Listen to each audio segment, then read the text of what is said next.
Estoy marcando al compañero Cuauhtémoc Ruelas para que nos comente sobre lo que podemos hacer este fin de semana en el ámbito de las imágenes de plata. ¿Cómo estás, Cuauhtémoc? Muy buenas noches, Jaime. Muy buenas noches a los redescuchas y a la gente que nos ve en la transmisión de YouTube. A ver, cuéntanos. Pues Jaime, tú justamente estabas comentando la semana pasada sobre pues la reapertura de la Cineteca Tijuana Secut y pues se va a hacer con la 69 Muestra Internacional de Cine, una muestra que creo que inició hace un mes en Cineteca Nacional o 2 meses, que es una programación que ya tenían listas para su corrida, pues, y pues ya nos llega el jueves 1 de julio, inicia la muestra y pues una invitación también a la gente para que asista. Justamente también te comentaba que pues que si era ahorita que ya están las salas reabriendo, pues era necesario un lugar alternativo, ¿no? Donde pudiéramos ver películas que comúnmente no llegan a las salas comerciales.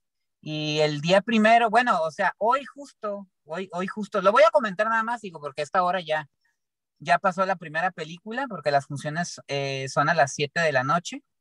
Y me da mucho gusto saber que se inició con una película mexicana que se llama Sanctorum, del director Joshua Hill. Pues tuvimos la oportunidad de escribir de ella en Identidad de Lunes, ¿no? Justo a tiempo para que la gente se programara y la pudiera ver hoy. Pues la película va, yo creo que a la mitad, ahorita que estamos Sí, transmitiendo. en este momento. Así Exacto. es, entonces va, va a la mitad. Es una película muy buena buenísima, que yo tuve oportunidad de ver en el Festival de Cine de Monterrey, que se llevó a cabo de manera virtual el año pasado en Cinépolis Click y que toca elementos sobre un apocalipsis, ¿no? Pero lo interesante de la película es que es en un campo en una montaña donde hay campesinos que han perdido sus tierras a causa del crimen organizado, un tema que lamentablemente está volviendo a tomar fuerza, y que están trabajando en los campos de marihuana, ¿no? Al no tener otra oportunidad. Y mientras esto sucede, Jaime, pues hay una serie de eventos, de situaciones muy extrañas. El principal de ellos es un ruido estruendoso en el cielo, que nadie sabe por qué está sucediendo y que vaticina pues un cataclismo, ¿no? Entonces, ya no digo más porque sí hay varias sorpresas en la película. Ojalá se vuelva a reprogramar en un futuro la cinta, digo, los que la están viendo, excelente que la puedan ver, pero también una que sí les voy a poder recomendar, Jaime, en este momento y que se va a proyectar el día sábado, repito, a las 7 de la noche, es A Puertas Cerradas, del director griego Costa Gabras, que curiosamente yo le había Ya perdido tenía, la ya pista, ¿eh? tenía rato de no saber de él, ¿eh? Sí, sí, yo le había perdido la pista, me sorprendió ver la cartelera, ver que venía esta película, una cinta muy interesante que también es, pues como lo sabe hacer, ¿no? Costa Gabras, que sus películas son de temática política. eh, Se ubica específicamente en el 2015, Jaime, cuando Grecia estaba pasando por una de las peores crisis, si no es que todavía crisis económica, y que justamente en ese año el partido de izquierda tomó el poder. Entonces, Cosa Gabras nos va mostrando cómo el secretario de Finanzas de Grecia tiene que planear algo inmediatamente para poder solucionar la deuda externa que tienen con el Banco Internacional, con la Unión Europea, y pues de algún modo te muestra que tiene varios paralelismos. Yo estaba preocupado porque dije, le iré a entender pues por la cultura griega y todo eso, pero no. Afortunadamente, Goza Gabras, pues es el tema político, pues es un tema universal. La situación que vivió Grecia, pues la hemos vivido muchos países en vías de desarrollo. Pues también tiene estas situaciones o sea, Grecia tomando, un partido de izquierda tomando el poder porque el pueblo ya estaba cansado del sistema político anterior, los dejan en crisis, te pone un panorama bastante complejo de lo que es cómo cumplir las promesas de campaña y cómo el sistema económico mundial pues también te puede poner el pie en el cuello, ¿no? Y cómo se puede modificar o cómo se modifica la situación económica en un país y cómo el ciudadano común es el que luego termina pagando los platos rotos, ¿no? Hay una escena muy interesante de la película que dicen, para que tú, Grecia, puedas seguir pagando la deuda, una deuda que ya no tenía pues, ni para dónde hacerse, dice, tienes que subir los impuestos a esto, tienes que bajar el sueldo mínimo a esto, tienes que subir la edad de jubilación a 70 años, tienes que eliminar tu sistema de salud social. Entonces, te das cuenta cómo eso afecta el desarrollo económico de un país y pues se van a pique, ¿no? Entonces, afortunadamente, Costa Gabras le da también algunos elementos de humor, no comedia de pastelazo ni nada, pero sí de humor, porque a fin de cuentas, pues son situaciones que no queda más que no sabe uno si llorar o reír, ¿no? De lo que está pasando. Y esa película me parece que es imperdible, Jaime. El sábado a las 7 de la noche, como parte de la 69 Muestra Internacional de Cine en la Cineteca Tijuana Secut. Y así iremos comentando algunas películas. Tengo ahí otro par de películas que les quiero recomendar para que puedan ver el fin de semana. Muy bien, creo que está 8:30 de Fellini. Exactamente, es lo que te iba a decir. Qué padre, me gustó esto que están poniendo estrenos, como el que ya mencionamos de Factorum, como el que ya mencionamos ahorita de A Puertas Cerradas, pero también están trayendo clásicos, ¿no? Una oportunidad para ver un material que obviamente muchos, no nada más yo, sino muchos otros, pues no se pudo ver en pantalla grande y qué mejor que tener la oportunidad de sentarse en una butaca y ver una obra de Federico Fellini como es 8:30, ¿no? Fíjate que te hice caso y vi o reví, reencontré la de las Poquianchis de Ah, Felipe Casals y sí. también por coincidencia en TV UNAM pasaron El Día de la Peste. Así es que Sí, me metí en el mundo Casals esta semana. sí, sí, sí.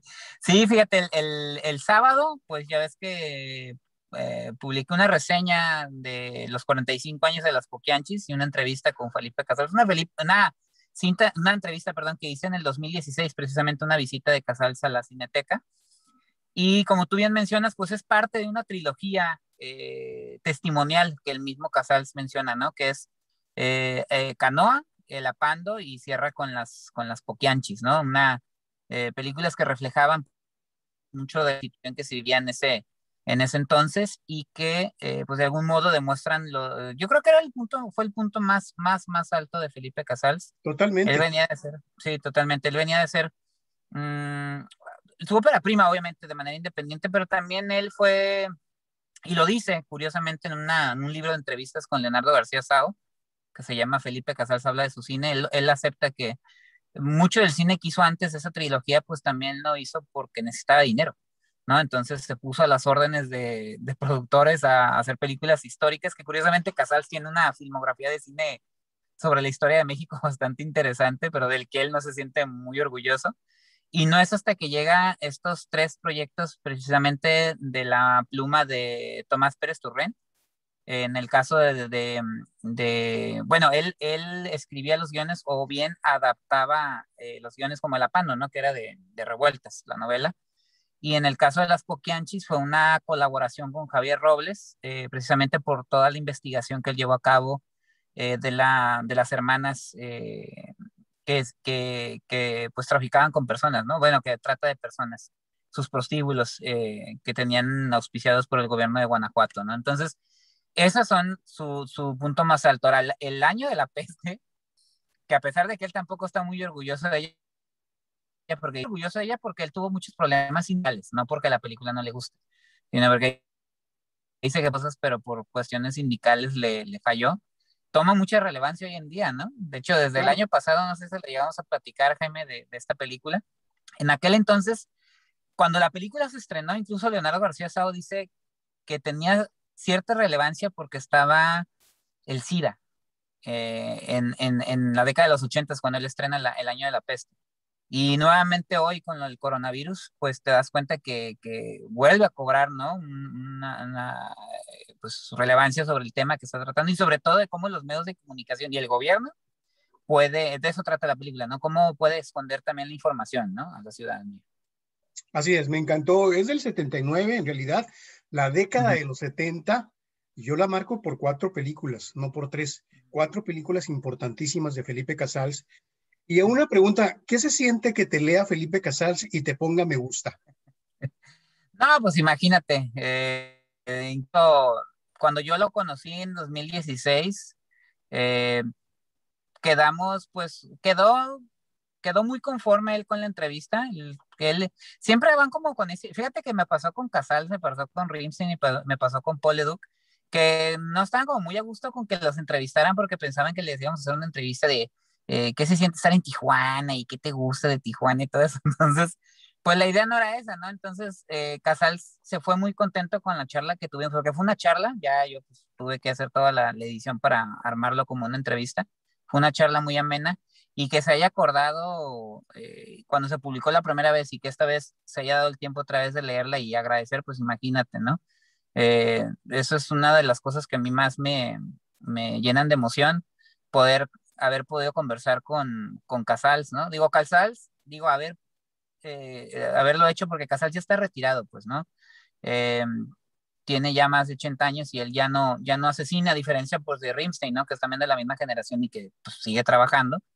Entonces, haber podido platicar con él, en ese entonces era sobre Canoa, pero hablamos de su cine, ¿no? De su cine de los 70 precisamente, pero pues fue maravilloso y que se acuerde y que te agradezca en la publicación, pues se siente muy padre, es muy confortante. No, pues te felicito, me dio mucho gusto leerte. Muchas gracias, Jaime. Y espero pues también la gente que se dé la oportunidad ahorita que volviste a decirlo de las Pokeanchis. Está en Amazon Prime, por si la quieren ver, está en esa plataforma. Y Canoa, hay una edición HD en YouTube, que ya la habían comentado.